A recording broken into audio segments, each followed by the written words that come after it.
મિંકુ મોર ઝાડની પાસે બેઠો હતો. ચુન્નુમુન્નુ ચકલીઓ તેની પાસે આવી. મિંકુ કાકા, અમને એક વાર્તા સંભળાવો ને. તમારી વાર્તાઓ અમને બહુ જ ગમે છે.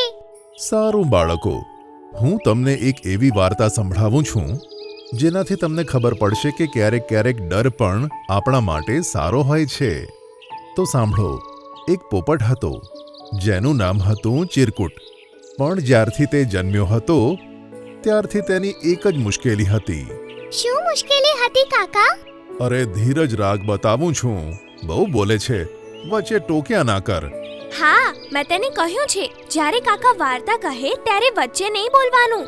હા, તો પેલા પોપટના જીવનમાં આ સમસ્યા હતી કે જ્યારથી તે જન્મ્યો હતો ત્યારથી બોલી નતો શક્યો. તેનાથી બોલાતું જ ન હતું. એક દિવસ ચિરકુટ ડાળી પર બેઠો હતો અને આજુબાજુ બેઠેલા પક્ષીઓ ફળ ખાતા હતા. આ પક્ષીઓ કેટલા સરસ સરસ ફળ ખાઈ રહ્યા છે. કદાચ મને પણ તે ખાવા માટે મળે. પક્ષીઓ ચિરકુટને જોઈને બોલે છે, અરે જુઓ જુઓ, આ ચિરકુટ પોપટને જુઓ. આ એવો પોપટ છે જે બોલી નથી શકતો. મેં તો ક્યારેય ના બોલવા વાળો પોપટ જોયો જ નથી. શું આવો પોપટ હોય છે ખરેખર? ચિરકુટ, શું જોઈ રહ્યો છે? શું તારે પણ આ રસીલા ફળો ખાવા છે? સારું, લે, ફળ ખા. લે લે. ચિરકુટ ફળ લેવા આગળ આવે છે ત્યારે પેલું પક્ષી પાછળ હટી જાય છે.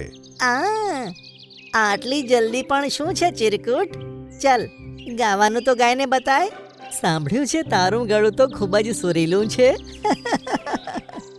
આમ કહીને બધા પક્ષીઓ હસવા લાગે છે, પણ ચિરકુટ ઉદાસ થઈ જાય છે અને ઉડીને બીજા ઝાડ પર જતો રહે છે.